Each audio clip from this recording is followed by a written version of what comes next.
أعوذ بالله من الشيطان الرجيم. الله لا إله إلا هو الحي القيوم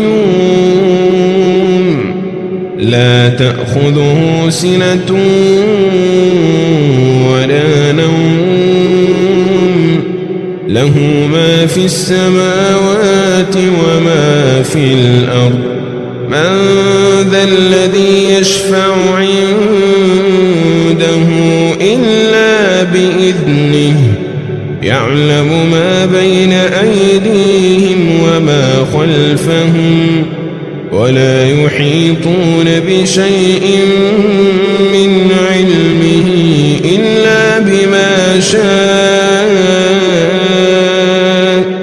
وسع كرسيه السماوات والأرض ولا يؤوده حفظهما وهو العلي العظيم.